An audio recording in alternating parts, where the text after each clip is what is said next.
බුද්ධිමය දේපොළ පනත යටතේ තියෙන විවාදයකට සම්බන්ධ වීම බුද්ධිමය දේපොළ ගැන අපි කතා කරන්න අවශ්‍ය නැහැ. මොකද ආණ්ඩුවක් හැටියට ආණ්ඩුව දැනගන්න ඕන බුද්ධිමය දේපොළ පනතෙන් Tamanට ඇතිර තියෙන දේවල්. විශේෂයෙන්ම මම කියනවා කච්චදීව් දීපුත මැතිනි අපිට අරන් දුන්නා. දැන් ආයේ ඉන්දියාවෙන් ඉල්ලනවා කියලා කතාවක් තියෙනවා. ඒක බේරගන්න අපිට ලැබිච්ච දේවල් බේරගන්න කියන එක මේ අවස්ථාවේදී කියන්න ඕන. ඊළඟ එක මේ ගුරුවරියෙක් දනගස්සපු කතාව හැමදාම කියනවා මේ පාර්ලිමේන්තුවේ. දැන් ගුරුවරු දනගස්සපු කතාව පරණයි. ඒවා කියන්න එපා. දැන් අලුත් කතා තමයි සමන්ත විද්‍යාරත්න කජු කාපුවා. දැන් ඒවා තමයි මාකට් වෙන්නේ. අපේ කතා මාකට් වෙන්නේ නැහැ. ඒවා පරණ කතා. අපි මේ ලෙල්ලට වැටිච්ච වෙලාවේ නිමල් සිරිපාල ඇමතුමා පෙරදිලා හරයෙන්ලා පෙරදිලා චාමර ආවා එව්වා. හරිද? රමේෂ් පතිරණලා මේ රටේ හිටපු ඔක්කොම පරද්දලා පෙරදිලා ඉද්දි චාමර එව්වා බදුල්ලෙන්. ඒ හින්දා ඒවා පරණ කතා. ඒවා දැන් අදාළ නැහැ. සමන්ත කජු කාපුවා තමයි දැන් මාකට් වෙලා තියෙන්නේ. ඒවා කියන්න එපා. ඕවා මිනිස්සුන්ට ඕවා කියලා වැඩක් නැහැ දැන්.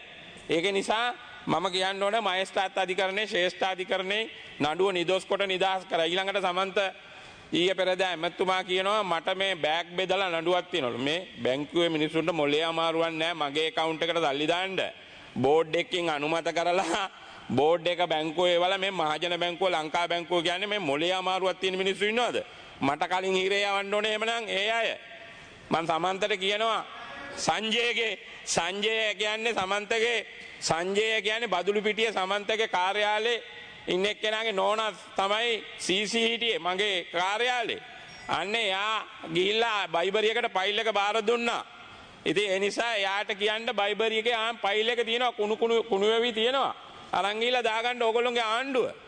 අපි කිසි ප්‍රශ්නයක් නැහැ. ඕන නඩුවක් තියෙනවා නම් නඩු ටික දාන්න ටැග් ගාලා දාලා ඉවර කරන්න. මොකද මේ අප්‍රේල් මාසේ දාන එක හොඳයි. අප්‍රේල් මාසේ ඇතුලේ ඉන්න එකත් හොඳයි.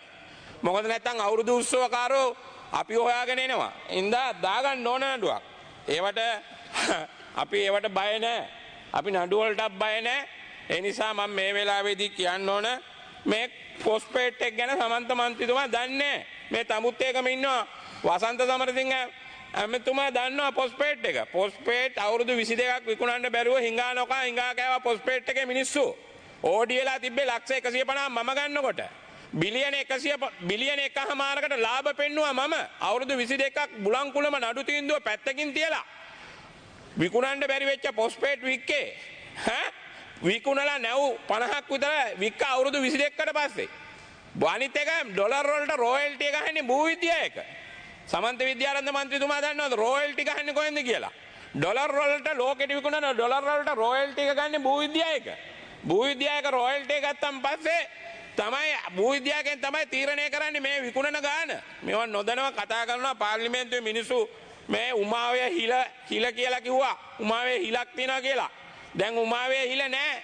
ඕගොල්ලොන්ට මෙගාවොට් 100ක් ඕගොල්ලොන්ගේ ආණ්ඩුවට හම්බෙනවා. විදුලි බලයට පායන කාලේ මෙගාවොට් 100ක් හම්බෙනවා ඕගොල්ලොන්ට. උමාවේ තිබ්බ හිලක් නැහැ. ඒකත් කියන්න ඕනේ වැල්ලවාය හම්මන්තොටට හඳපානාගලට වතුර ටික යනවා. ඒවා තමයි මේ රටේ මිනිසුන් මේ අන්දන් දෙපා. මේවා කියලා අන්දපු කාලේ ඉවරයි. ඒක නිසා පොයින්ට් ඔෆ් ඕඩර් එකක් ගන්නවා නම් අරන් අහන්න මාත් ප්‍රශ්නයක් නැහැ. ඒක නිසා මේ වෙලාවේදී කියන්න ඕනේ නඩු තියනවා නම් නඩු දාන්න. කිසි ප්‍රශ්නයක් නැහැ. නඩු වලට බයත් නැහැ.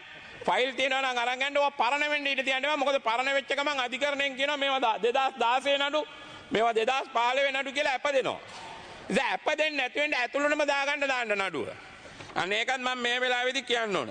ඊළඟ එක තමයි අද ආණ්ඩුව ගැන මම ගරු සමන්ත විද්‍යාරත්න මහත්මයා මේ ඔබතුමා සභාවේ මම නෑ කියලා හිතාගෙන චෝදනා ටික නපු හින්දා නෑ මේ අදාළ උත්තර දෙන්න සූදානම්. දැන් ඔබතුමා හරි නම කිව්ව නිසා අපිට අදහස් දක්වන්න ඉඩක් තියෙනවා. හරි එහෙනම් ගරු මන්ත්‍රීතුමා ඔබතුමා සම්බන්ධයෙන් ලිපිගොනු තියෙනවා තමයි. මේවා ලිපිවල තියන් ඉඳලා නැහැ. අල්ලස් දූෂණයකට මෙතුමා කරපු වංචා දරුවන්ගේ පොත් බෑග් දෙනවා කියලා ලක්ෂ ගණන් ගත්ත දේ මුදල් තමන්ගේ පෞද්ගලික ගිණුම් වලට දාගත්ත මුදල් මම මෙතන ප්‍රසිද්ධිය කියලා තියෙනවා විතරක් නෙවෙයි අල්ලස්සකට පැමිණිලි කරලා තියෙනවා ඔබතුමා සම්බන්ධයෙන්. ඒවා යට ගහගත්ත ඒවා ආපහු උඩට අපි ගන්නවා අනිවාර්යෙන්. විදුහල්පතිතුමාගේ දන ගස්සපුවා එතුමියේ කට උත්තර අපි මෙතෙන්දි කිව්වා. ඒවා ඔබතුමාට නෑ කියන්න බෑ.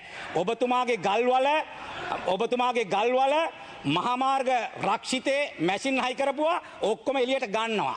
ඔබතුමා දැන් නඩු කතා කරානේ මේ තියෙන ඔබතුමා මට විරුද්ධව මිලියන 500ක් ඉල්ලලා සුජීව ජයසිංහ නීතිඥවරයා අර ආපු යන්ත්‍රවාසිය මම මේකට ඔබතුමාට දින 14ක් යන්න ඉස්සලා එවුවා උත්තරේ දාන්න නඩු මං ගෙවන්නේ නැහැ හරස් සිල්ලිමක් කරනවා කියලා. මේක කෙව්වේ කොයි අවුරුද්දේ ඔබතුමා නඩු දැම්මද? මේක ඔබතුමා නඩු දැම්මද මං අහන්නේ. මේක මට එව්වේ ඔබතුමා 2018 පළවෙනි මාසේ 15 වෙනිදා එවපු යන්ත්‍රවාසිය. ඔබතුමා දාපු නඩුවක් නැහැ. ඒ නිසා ඔබතුමාට නඩු දාන්න පුළුවන් කමක් නැහැ. ඔබතුමා දැන් කිව්වනේ මේ එප්පාවල පොස්පේට් නිදිය විකුණ ගන්න බැරි වෙච්ච පොස්පේට් ඔබතුමා වික්කා කියලා. ඒවත් දැවැන්ත වංචාවක් මෙතන වෙලා තියෙනවා. ඒ වංචාව සම්බන්ධයෙන් අපි එළිදරව් කරලා තියෙනවා. ඒක දැන් CID එකේ පරීක්ෂණයක් පවත්වනවා. ඒ නිසා ඔය තක්කඩි විදියට හොරකම් කරලා වංචා කරලා මෙතන වරසයික කොහොමද දෙන්නේ? හරි ඔබතුමාට විනාඩියක් ඒක මාර කතාවක් නේ අපේ කතාව දෙන්නේ. නම කියපු හින්දා නැගිට්ටේ මම එකක් කියන්නම්. ඔය කියපුවා ඔළුවෙන් හිටගෙන හරි දාන්න. දාලා නඩු දාලා දැන් ඔයා දාන්න අවුරුදු 10ක් දැම්මා. ඔයා තමයි ගිහිල්ලා බයිබර් එකට ෆයිල් එක බාර දුන්නේ. ඔයාගේ ගාව ඉන්නේ පොලිස් සංජය. පොලිස් සංජයගේ නෝනා තමයි ගිහිල්ලා බාර දීලා තියෙන යන ෆයිල් එක. අමිතා ඔයාගේ පොලිස් සංජයගේ. හරිද ඔයාගෙන් දාගන්න. අපි ඒවට බය නෑ. බය නම් අපි කතා කරන්නෙත් නෑ. ඒ නිසා පොයින්ට් පෝඩර් දෙනවා පොයින්ට් පෝඩර් දෙන්න. අපිට කතා කරන්න දෙන්න. අපිට කතා කරන්න දෙන්න. එයාට පොයින්ට් පෝඩර් දෙන්න. එයාගේ කතාවේ එයා එදා 21 වෙනිදා මෙතන කතා කරපු එක නෙමෙයි. මම මෙතෙන් ඇවිල්ලාද උත්තර දුන්නේ. ගරු සභාපති ඒක නිසා අපි ඔයාට බය මේ ගරු සභාපතිතුමියනි මෙතුමා දැන් අලුත් චෝදනා දානවනේ. ඔය කියපු නන්නම් මම මෙලෝ දෙයක් දන්නේ නැහැ. මෙයා සාමාන්‍යයෙන් කටට එන දේවල් ඔක්කොම කියන જાතිය භාණ්ඩයක් මේ ඉන්නේ. හරි? එහෙනම් ඒ වගේ වාචාල කතා වලට මේක උත්තර දෙන්න පුළුවන් කමක් නැහැ. ඔබතුමා දැන් උමාවය ගැන කිව්වනේ. උමාවය සම්බන්ධනුත් ප්‍රශ්න තියෙනවා.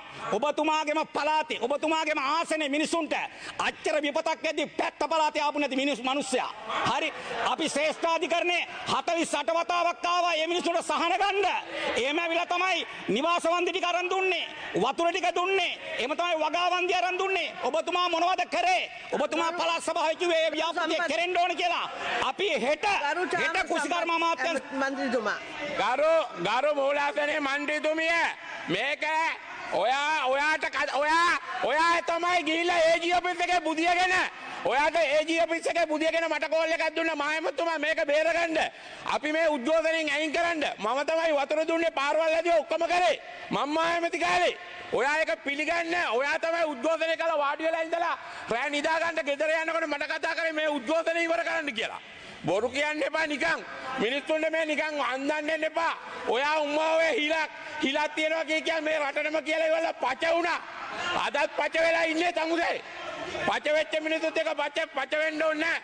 වෙනම විවාදයක් ඉල්ලගමු අපි දෙන්න. එන්න වෙනම නාලිකාවකට. වෙනම විවාදයක් නාලිකාවකදී ඉල්ලගමු. ඒක නිසා මේ වෙලාවේදී කජු කාලා පච වෙලා මේ නිකම් පච වෙන්න එපා මහත්තයා. ඔයාට Facebook එකේ ගහනවා. හොඳටම ගහනවා මේ දවස්වල. ඒකත් මේ වෙලාවේදී කියන්න ඕනේ. ඒක නිසා මම කියනවා ඕනම නඩුවකට බය නැහැ. හරියට මේ කතාව අන්දරේ අර හීනටි හාලේ වතුයි ඒ වගේම කලුකුල් මසුයි මාස 3ක් කාලා ගල උස්සන් යන්න කිව්වම ගල කරේ තිබ්බොත් තරන් යනවා කිව්වා. මේ ආණ්ඩුවටත් මං කියන්නේ ඉල්ලුවා පාර්ලිමේන්තුවට ජනාධිපතිතුමාට ඡන්දය දුන්නා. පාර්ලිමේන්තුවට 159ක් දුන්නා. හැබැයි එහෙනම් මහින්ද රාජපක්ෂ මහත්තයාගේ ගෙදරත් මිනිස්සුන්ට උස්සන් යන්න කියන්නේ මේගොල්ලෝ කළුතර වේදිකාව කොහෙද? ජනාධිපතිතුමා ගිහිල්ලා කංකතන්තුරේදී නල්ලමා කියලා ආන නල්ලමා අර්සි ඉල්ල මාව් ඉල්ල උප්පු ඉල්ල නල්ලමා මගුල තමයි නල්ලමා කියලා අහනවා. ගිහිල්ලා යාපනයේ ගිහිල්ලා මහින්ද රාජපක්ෂට බැන්නම යාපනයේ මිනිස්සු hina වෙන්නේ නැද්ද? විසිල් ගහන්නේ නැද්ද? හරි සන්තෝෂ ඇති. ඒ වගේ ජාතිවාදී නල්ලමා කියලා වනේ. නල්ලමා කියලා ඇහුවා. නල්ලමා කියලා හම්බෙයි දැන් ඉස්සරහට. නල්ලමා කියලා තමයි ඔයගොල්ලන්ට හම්බෙන්නේ. ඒ නිසා මම මේ වෙලාවේදී කියනවා මේ ආණ්ඩුව මේ කට වාගෙන ඉන්න තරමට කට ඇරියොත් මේ ආණ්ඩුවේ ඡන්ද නැති වෙනවා. කට අරින්න කියන්න බලු වෙනවා. ඇයි එක්කෙනෙක්ව පොල් සම්බොල් කන්න එපා කිව්වා. පොල් සම්බොල් කන්න එපා කිව්වා.